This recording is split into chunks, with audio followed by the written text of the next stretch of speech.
ET Now स्वदेश पर आपका स्वागत है। आपके साथ मैं हूं अभिषेक सत्यव्रतम। बाजार 25,000 के मुहाने पर आकर खड़ा है, थोड़ा ठिठक रहा है।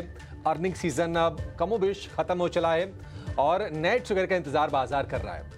लेकिन अगर हम पिछले 2 महीने को देखेंगे तो बाजार ने रफ्तार ठीक ठाक दिखाई है। अप्रैल के निचले स्तर यानी कि 21,800 से निफ्टी ने करीब 3,000 पॉइंट जोड़े हैं, जबकि सेंसेक्स की जो चाल रही है करीब 9 से 10,000 पॉइंट जोड़ दिए हैं। और इस रैली में बहुत सारे शेयरों ने बहुत ही तेज रफ्तार लगाई है। खास तौर से डिफेंस में, रेलवे में, पीएसयू में लोगों ने जम के पैसा बनाया है। और अब हुआ यह है कि कई सारे शेयरों में और कई सारे सेक्टर्स में जो वैल्यूएशन है वो महंगे हो गए हैं। निफ्टी भी महंगा हुआ है और 6 महीने के आसपास निफ्टी का पी पहुंच गया है, 21 से 22 के रेंज में है। और तमाम एक्सपर्ट ये भी कह रहे हैं कि शायद यही वजह है कि बाजार की तेजी पर ब्रेक लग रहा है और एफआईआईज बाजार से थोड़ी दूरी बनाते हुए दिख रहे हैं। सवाल यह है कि बाजार में इस वक्त कौन से महंगे स्टॉक्स हैं, कौन से अभी भी सस्ते हैं, इन्हीं की हम पड़ताल करने की कोशिश करेंगे इस खास शो में। और अगले आधे घंटे में हम आपको ऐसे शेयर बताएंगे जहां पर ग्रोथ तो है लेकिन भाव के हिसाब से भी ये शेयर बहुत सस्ते हैं और आपके पोर्टफोलियो में जगह पाने की काबिलियत रखते हैं। तो बेहद दिलचस्प शो है, आप हमारे साथ बने रहिए। शुरुआत करते हैं अपने खास शो की, जिसका नाम है क्या सस्ता क्या महंगा।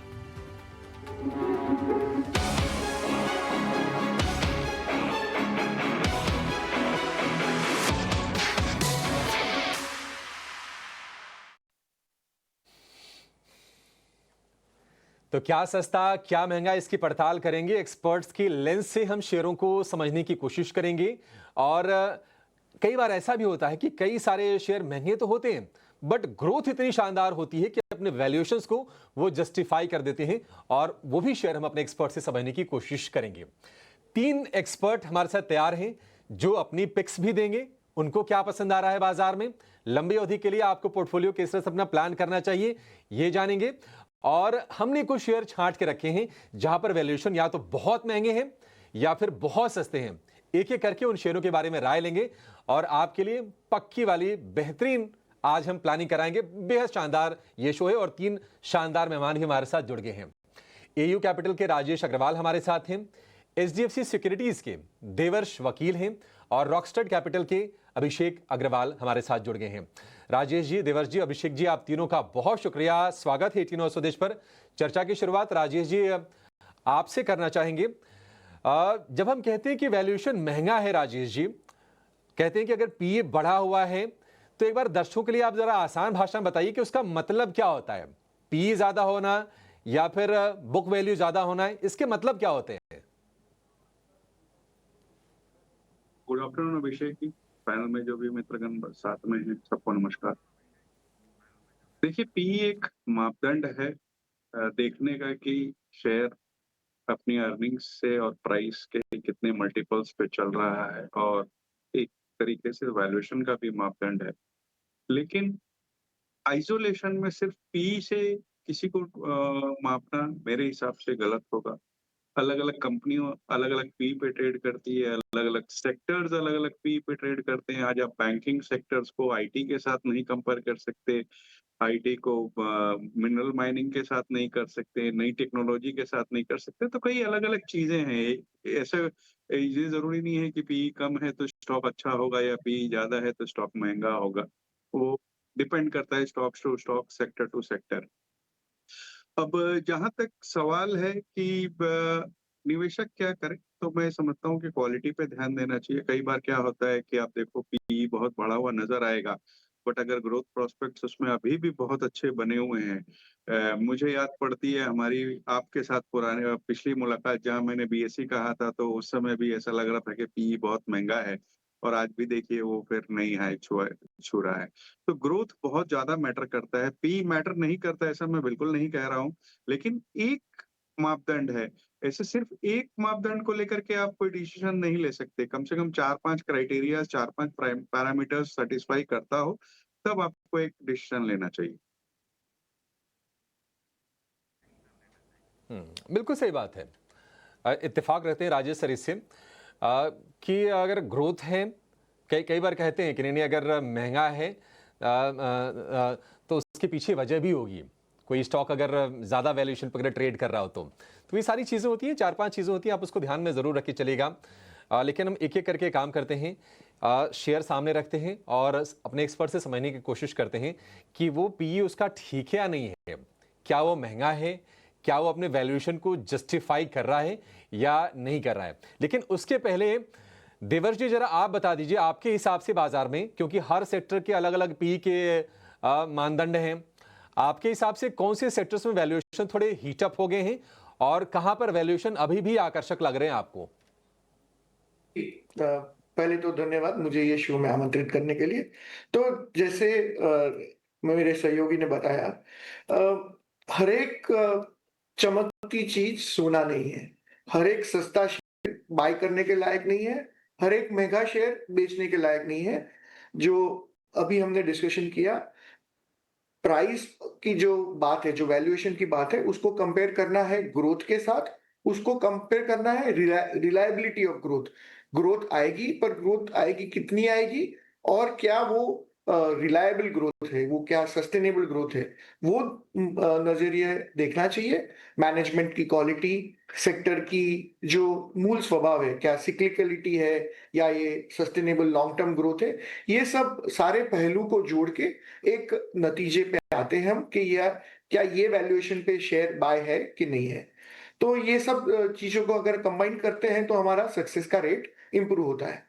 अब जैसे आपने बात की सेक्टर की, तो इस बार जो निफ्टी की कंपनी में ग्रोथ आया है, एग्रीगेट कंपनी में करीबन 5% जितना ग्रोथ जो एंटिसिपेटेड था उतना ही ग्रोथ आया है और वो मार्केट के एक्सपेक्टेशन के हिसाब से आगे के साल में कंसेंसस एस्टिमेट 12 से 13% का ग्रोथ एक्सपेक्टेड है। आईटी, कंज्यूमर, रियल एस्टेट, ये सब में एक्सपेक्टेशन से कम ग्रोथ आया है। कई बैंक की पीएसयू बैंक्स है, मेटल्स, ओएमसी, वहां पे ग्रोथ एक्सपेक्टेशन से ज्यादा आया है। ये क्वार्टरली रिजल्ट सीजन के बाद ऑटोमोबाइल्स, फार्मास्यूटिकल में हमने अपग्रेड देखी है FY26 के अपग्रेड में। तो ये कुछ सेक्टर्स है, वहां पे हम ध्यान रखेंगे।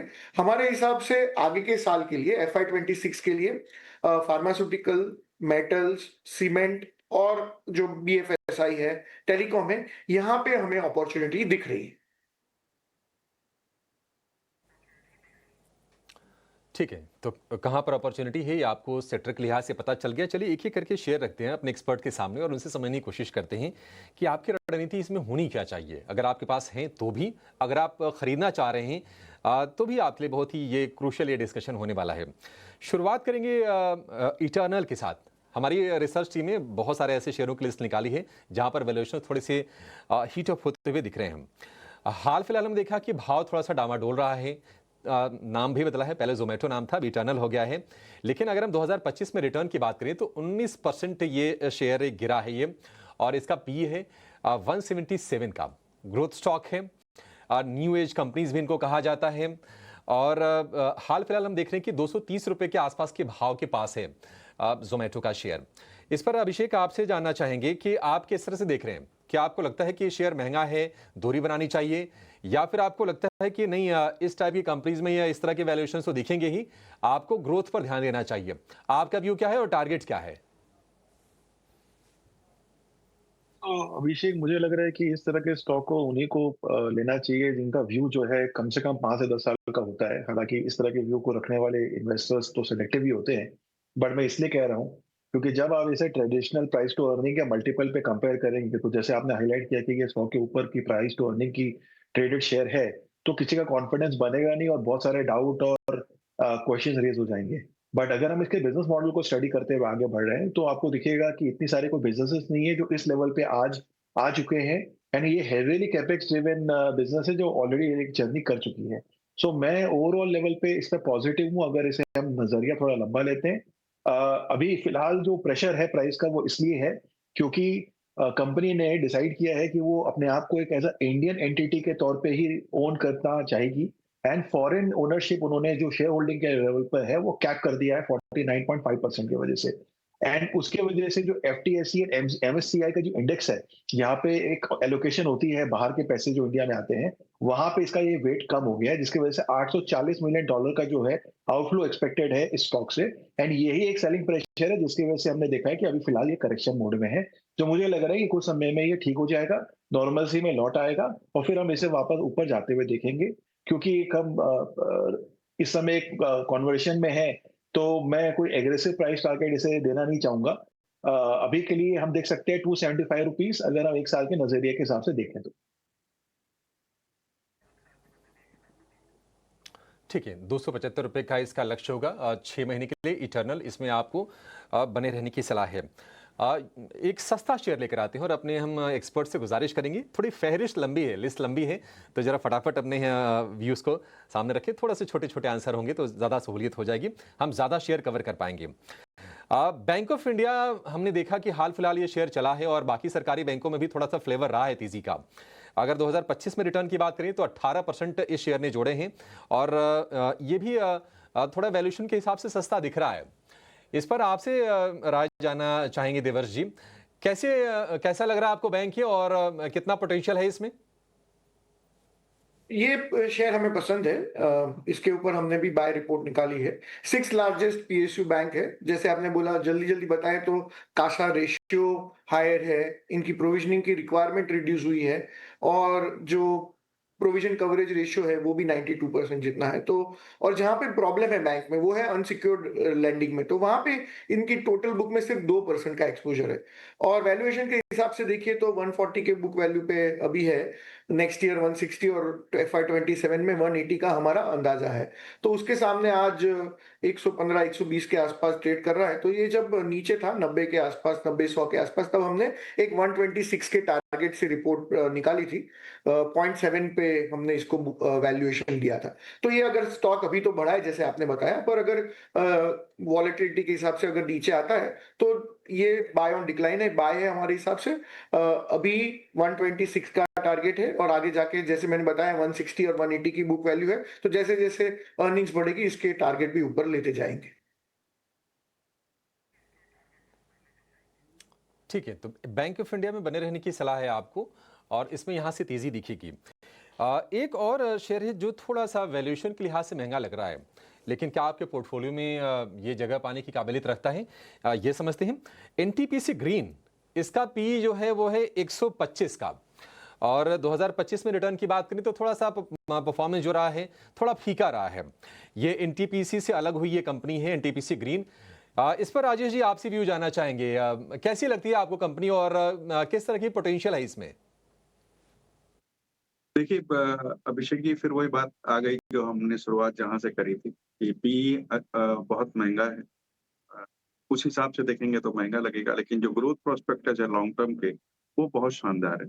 अगर आप देखेंगे तो जो इन्वेस्टर्स लंबी अवधि के लिए रहना चाहते हैं और रिन्यूएबल एनर्जी में अपना एक्सपोजर रखना चाहते हैं, उसके लिए एक स्ट्रॉन्ग कैंडिडेट है ये स्टॉक। डाइवर्सिफाइड पोर्टफोलियो है अक्रॉस ज्योग्राफीज। अगर देखेंगे तो एक लार्जेस्ट रिन्यूएबल एनर्जी का प्लेयर है PSU साइड में। अगर हाइड्रो को अगर निकाल दिया जाए 3220 मेगावाट की कैपेसिटी है और सोलर में और 100 मेगावाट के करीब करीब विंड में है, 6 स्टेट्स में बनी हुई। और जिस तरीके के सरकार का रवैया बना हुआ है रिन्यूएबल वगैरह को प्रमोट करने का और दूसरे जिस तरीके से पावर की डिमांड बनी हुई है, मुझे लगता है ये स्टॉक बहुत अच्छा परफॉर्म करेगा। हो सकता है कि कुछ दिन तक कंसोलिडेट करे, बट किसी का 12 से 18 महीने का नजरिया हो तो मौजूदा स्तर से 20-25% का रिटर्न आराम से आ सकता है। ठीक है, मौजूदा स्तर से 20 से 25% के रिटर्न आप NTPC ग्रीन से उम्मीद कर सकते हैं। देखिए, शो करने का मकसद ये भी है कि आपको अवेयर किया जाए कि पी से डरना नहीं है। वैल्यूएशन अगर ऊंचे हैं लेकिन उसी हिसाब से अगर ग्रोथ अगर बढ़ रही है तो फिर ज़्यादा तनाव की बात है नहीं। वैसे ही एक शेयर है डिक्सन टेक का, EMS वाली कंपनी है, यानी कि इलेक्ट्रॉनिक मैन्युफैक्चरिंग स्पेस में है। अभी नतीजे बहुत अच्छे आए थे, बट बावजूद नतीजों के शेयर में हमने प्रॉफिट टेकिंग देखी। वैल्यूएशन अगर आप चेक करेंगे तो इसके भी वैल्यूएशन काफी हाई लगेंगे और इस पूरे स्पेस में मतलब जो भी कंपनीज हैं आपको थोड़े महंगे वैल्यूएशन पर ट्रेड करते हुए दिखेंगे। लेकिन इस पर व्यू आप दीजिए देवर्ष सर। इस कंपनी में आपको क्या लगता है कि ये जो ग्रोथ का मोमेंटम है ये ऐसे ही जारी रहेगा और लोगों को इस पर भरोसा बना के रखना चाहिए? बना लेना चाहिए। देखिए, डिक्सन मोबाइल और ईएमएस डिवीजन में है, 90% का रेवेन्यू वहां से आता है। अभी जो ग्रोथ है वो हमने देखा था कि 121% ग्रोथ आया था, और उसमें जो ये डिवीजन है उसमें तो करीबन 200% जितना ग्रोथ आया था। करीबन 4.5 करोड़ मोबाइल फोन्स बनाने का टारगेट है FY26 में। फिर FY27 में उन्होंने वीवो के साथ एक डील की है, तो उसके हिसाब से 6.5 करोड़ मोबाइल बनाने का प्लान है। उसमें से 2 करोड़ मोबाइल तो वीवो के लिए बनाएंगे। तो ये कंपनी का इंटेंशन है कि ये डिवीजन को एक्सपांड करे। उसके लिए वो कैपेक्स भी कर रहा है। वो कैपेक्स का उनको जो कमिश्निंग होगा उसके बाद बिजनेस में ग्रोथ आएगा। तो पहले बहुत महंगा था, तो अब हमने उनको रिड्यूस किया था। अब वो गिर के अभी काफी अट्रैक्टिव लेवल पे आ गया है। कभी 18,000 से गिर के अभी 14,000 के आसपास आ गया है। हमारा उसका 1 साल का आगे का टारगेट 17,430 का है। तो बाय ऑन डिक्लाइन जैसा हमारा व्यू है, गिरावट आए तो इसको ऐड करना चाहिए। ठीक है, गिरावट आए तो ऐड करना चाहिए। 17,400 रुपए के ऊपर के टारगेट इसमें देखने को मिल सकते हैं 6 महीने के नजरिए से। कुछ और सरकारी कंपनियों की बात करते हैं जहां पर वैल्यूएशंस काफी सस्ते हैं, लेकिन क्या ग्रोथ भी है, क्या ये शेयर चलेंगे? वैसा ही एक शेयर है ONGC। आपको पी अगर आप चेक करेंगे तो आपको सस्ता दिखेगा, लेकिन रिटर्न की बात करें 2025 में अब तक तो +3%, नेट 3% ये शेयर चला है। अभिषेक भाई, आप बताइए, ONGC क्या करे? इसमें थोड़ा रेगुलेशन वाले सेक्टर की कंपनी है ये, कितना भरोसा है इस पर आपको? नई कंपनी है, ट्रैक रिकॉर्ड अच्छा है। अभी के लिए तो ये कहना है बिल्कुल मुमकिन है कि रिजल्ट जो है वो इतने ग्रेट नहीं आए थे। 35% से प्रॉफिट डाउन हो गया है फोर्थ क्वार्टर के प्रॉफिट। सो इसकी वजह से हम देख रहे हैं कि मार्जिन प्रेशर भी है।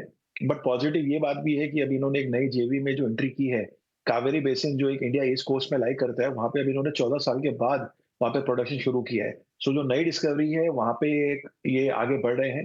थोड़े कॉस्ट एलिवेटेड है, बट मुझे लग रहा है कि कंसिस्टेंटली इस कंपनी ने पास्ट ट्रैक रिकॉर्ड अगर आप देखेंगे तो पैसे बना के दिए इन्वेस्टर्स को। सो उस तरह से मुझे लग रहा है कि पोर्टफोलियो में तो ये स्टॉक को हमें रखना चाहिए।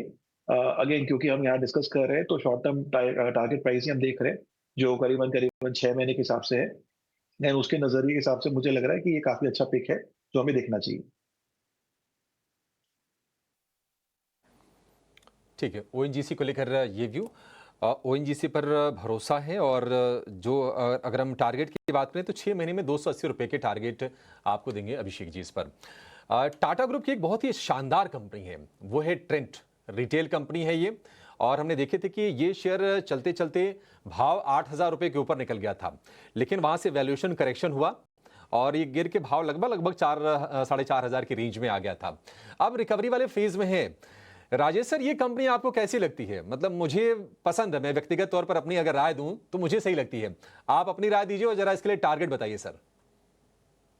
देखिए, मुझे भी पसंद है। अगर आपको पसंद है, मुझे भी पसंद है। ट्रेंड अगर आप देखो तो वेबसाइट और ज़ूडियो, ये 2 फॉर्मेट में पाई जाती है। और अब मास ब्यूटी सेगमेंट जो ज़ूडियो ब्यूटी के नाम से जाना जाता है, वहाँ इन्होंने एंट्री करी है।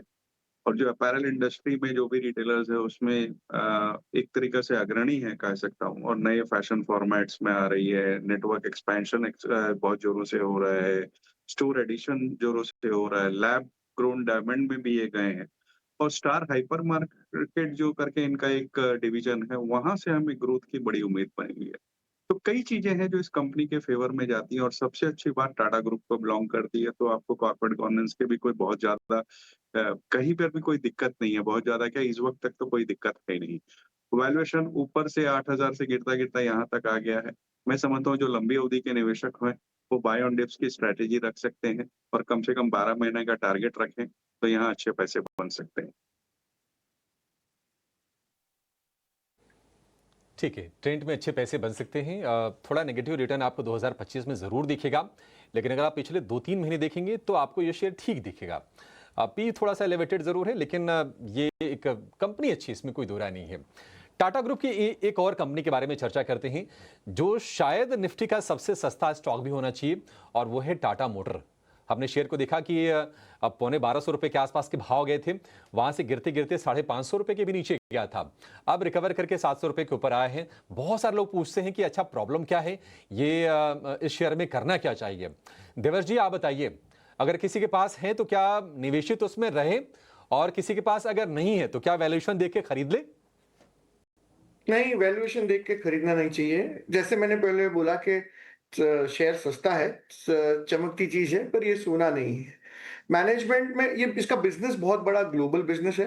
अभी टैरिफ के हिसाब से उन्होंने Q4 में काफी बिजनेस को, होलसेल बिजनेस को पुश किया था। तो और अब धीरे धीरे जो टैरिफ के कारण उन्होंने JLR के जो सारे शिपमेंट है उसको पॉज किया हुआ है। टैरिफ है, स्टील की प्राइसेस है, ग्लोबल मैक्रो इकोनॉमिक कंडीशंस है, ये सब अभी बहुत धुंधला उनका एटमॉस्फेयर है। तो मैनेजमेंट ने जब क्वार्टरली रिजल्ट्स पे बोला था कि अभी इतनी अनसर्टेनिटी है कि वो खुद ही गाइडेंस नहीं दे पाएंगे FY 26 का, उन्होंने टाइम मांगा है, 1 महीने का टाइम मांगा है। जून के 15, जून 30 के आसपास वो लोग सोच पाएंगे कि क्या गाइडेंस दें। तो उसमें भी काफी मूविंग वेरिएबल्स है, US यूके डील है, यूके और EU की डील है। ये सब जब क्लैरिफाई होगी उसके बाद वो ये साल का बिजनेस को वो बता पाएंगे कि कैसा ग्रोथ होगा। तो सस्ता है, पर आगे जाके अभी वैल्यूएशन के हिसाब से देखें तो एसओटीपी टारगेट हमारा सिर्फ 729 आ रहा है। तो हमारा रिड्यूस का रेटिंग है। हम नहीं चाहते कि इन्वेस्टर ये अभी अनसर्टेन की माहौल में टाटा मोटर्स में अभी इन्वेस्ट करे। ठीक है, ग्लोबल लिंकेज है इनका, अमेरिका में पोर्टफोलियो भी है JLR का, यानी कि जगुआर लैंड रोवर का, और रिड्यूस की रेटिंग है। बहुत ज़्यादा इसको लेकर बुलिश होने की ज़रूरत नहीं है। एक और शेयर लेकर आते हैं जो न्यू एज वाली कंपनी है, और हमने देखा था कि शेयर बहुत तेज रफ्तार से दौड़े थे, वैल्यूएशन करेक्शन हुआ, बावजूद उसके अभी भी वैल्यूएशन थोड़े से एलिवेटेड जरूर नजर आ रहे हैं। और कंपनी का नाम है PB फिनटेक, यानी कि पॉलिसी बाजार। 2025 में -17% के रिटर्न्स हैं। हाल फिलहाल शेयर थोड़ा चलने की कोशिश कर रहा है। अभिषेक भाई, आप जरा चेक कीजिए इसको, PB फिनटेक, क्या आगे ग्रोथ देख रहे हैं आप कंपनी में, और क्या इस पर यकीन बनाए रखें अपना? मुझे लग रहा है कि एक अच्छी कंपनी है। हाँ, फिलहाल में जो स्टॉक प्रेशर हमने देखा वो इसलिए है क्योंकि इन्होंने एक सब्सिडरी अपनी ओपन की है, एंड एक ऐसे बिजनेस में एंटर कर रहे हैं जो ऑलरेडी बहुत कॉम्पिटिटिव है, which means hospital business. And वहाँ पे इन्होंने ऑलरेडी $218 मिलियन जो है वो रेस किए हैं, जिसको लेके मार्केट में थोड़ा कंसर्न हो गया कि ऐसा इंश्योरेंस कंपनी अब आप पिवट क्यों कर रहे हैं। पर मैं इसे ओवरऑल नेगेटिव नहीं समझता हूँ। मुझे लग रहा है कि लॉन्ग टर्म नजरिए से ये एक अच्छा कंपनी है, एक अच्छा ट्रैक रिकॉर्ड इन्होंने बना रखा है अपना, जहाँ पे इन्होंने शेयर होल्डर्स के लिए पैसे बनाए हैं। इंटरम टारगेट जो मेरा आगे यहाँ पे जो रहेगा वो करीबन 2100 रुपए का रहेगा।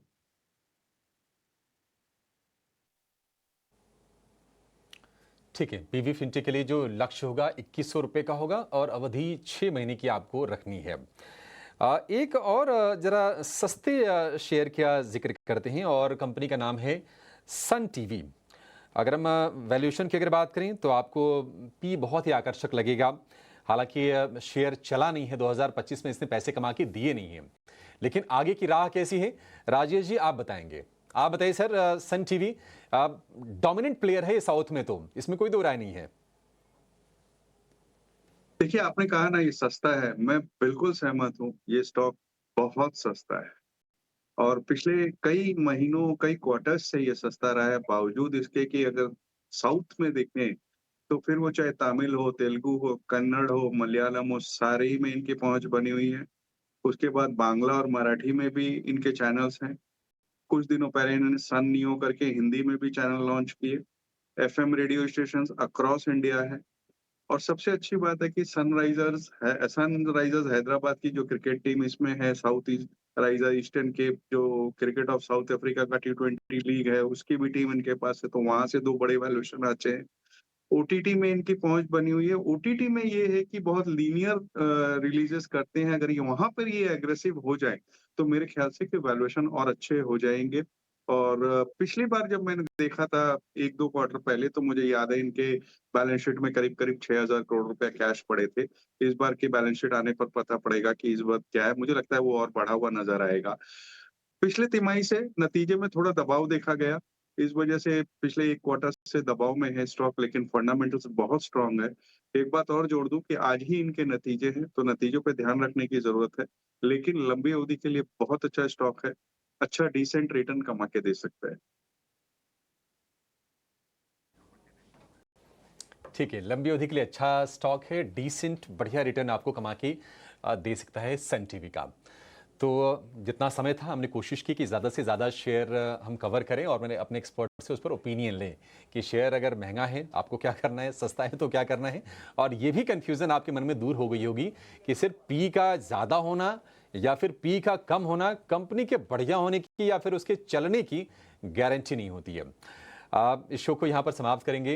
राजेश जी, देवर जी, अभिषेक जी, आप तीनों का बहुत शुक्रिया आज हमारे लिए समय निकालने के लिए और हमारे दर्शकों का मार्गदर्शन करने के लिए और अपने ओपिनियंस हमसे शेयर करने के लिए। Thank you so much sir, आज वक्त देने के लिए। फिलहाल इस शो में इतना ही। उम्मीद करते हैं कि आपको ये शो पसंद आया होगा। ET Now स्वदेश के साथ आप बने रहिए। नमस्कार।